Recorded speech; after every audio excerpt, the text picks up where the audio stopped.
आज हम दो बहुत ही रोचक कहानियों के बारे में बात करने वाले हैं जो उड़ान के सपने और साहस की यात्रा को दर्शाती हैं। ये दोनों कहानियां क्लास 10th के पाठ्यक्रम का हिस्सा हैं और इनमें उड़ने का जुनून और डर दोनों को बखूबी दिखाया गया है। पहली कहानी है हिज फर्स्ट फ्लाइट, जो लियम ओ फ्लाहर्टी द्वारा लिखी गई है। ये कहानी एक छोटे सीगल की है जो उड़ने से डरता है। कहानी की शुरुआत में हम देखते हैं कि ये छोटा पक्षी अपने परिवार को उड़ते हुए देखता है, लेकिन खुद उड़ने की हिम्मत नहीं जुटाता था। उसके भाई बहन पहले ही उड़ना सीख चुके हैं और अब वो सभी उसे अकेला छोड़कर चले गए हैं। ये सीगल चट्टान के किनारे पर खड़ा होकर नीचे गहरे समुद्र को देखता है और डर जाता है। उसे लगता है कि अगर वो कूदा तो गिर जाएगा। दिन भर वो भूखा रहता है क्योंकि उसके माता पिता उसे खाना नहीं देते। वो चाहते हैं कि वो खुद उड़कर खाना ढूंढे।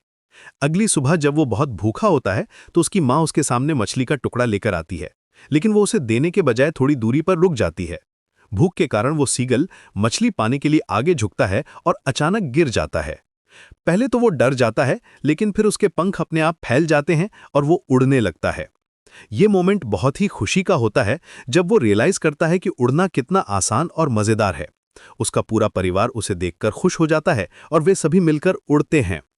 इस कहानी का मुख्य मैसेज ये है कि कभी-कभी हमें अपने डर पर काबू पाने के लिए एक लीप ऑफ फेथ लेना पड़ता है। दूसरी कहानी है द ब्लैक एरोप्लेन, जो फ्रेडरिक फॉसाइथ की लिखी हुई है। ये कहानी एक पायलट की है जो रात में अपने डकोटा प्लेन से उड़ रहा है। वो इंग्लैंड से फ्रांस जा रहा है और घर पहुंचकर अपने परिवार के साथ हॉलिडे ब्रेकफास्ट करने का सपना देख रहा है। जब वो उड़ रहा होता है तो अचानक बड़े काले बादल आ जाते हैं। उसका रेडियो और कंपास काम करना बंद कर देते हैं। वो बहुत परेशान हो जाता है क्योंकि उसके पास फ्यूल भी कम है। ऐसे में अचानक उसे एक काला एरोप्लेन दिखाई देता है जो उसे फॉलो करने का इशारा करता है। वो उस मिस्टीरियस प्लेन के पीछे पीछे उड़ता है और सेफली लैंड कर जाता है। जब वो एयरपोर्ट पर पहुंचता है और उस दूसरे प्लेन के बारे में पूछता है तो कंट्रोल रूम का आदमी कहता है कि आसमान में कोई दूसरा प्लेन नहीं था। ये बात उसे बहुत हैरान कर देती है। इस कहानी में सुपर नेचुरल एलिमेंट्स हैं जो दिखाते हैं कि कभी-कभी मुश्किल वक्त में हमें अनएक्सपेक्टेड हेल्प मिल जाती है। ये भी हो सकता है कि वो पायलट का हेलुसिनेशन हो या फिर कोई गार्डियन एंजल की तरह उसकी मदद की हो। दोनों कहानियों में फ्लाइंग का थीम कॉमन है, लेकिन दोनों अलग-अलग पर्सपेक्टिव्स दिखाती हैं। पहली कहानी में नेचुरल फ्लाइंग की बात है, जहां एक पक्षी अपने डर को ओवरकम करके उड़ना सीखता है। दूसरी कहानी में मैकेनिकल फ्लाइंग है, जहां टेक्नोलॉजी फेल हो जाती है और फिर कुछ मिस्टीरियस हेल्प मिलती है। हिज फर्स्ट फ्लाइट में हमें यह सिखाया जाता है कि कॉन्फिडेंस और करेज कितने इंपॉर्टेंट हैं।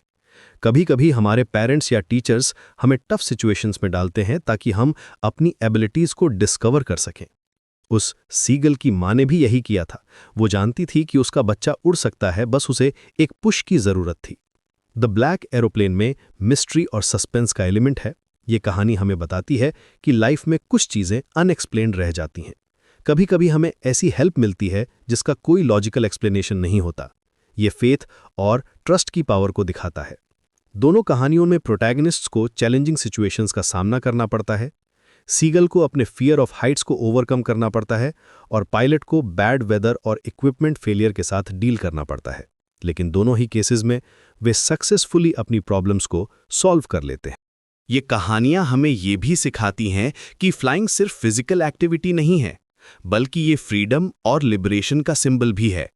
जब सीगल पहली बार उड़ता है तो उसे एक नई दुनिया का एहसास होता है। सिमिलरली, पायलट के लिए फ्लाइंग एक प्रोफेशन है, लेकिन साथ ही ये उसकी पैशन भी है।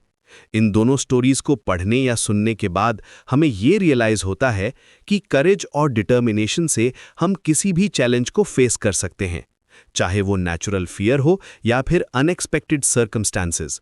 हमें हमेशा होप रखनी चाहिए और अपनी एबिलिटीज पर ट्रस्ट करना चाहिए।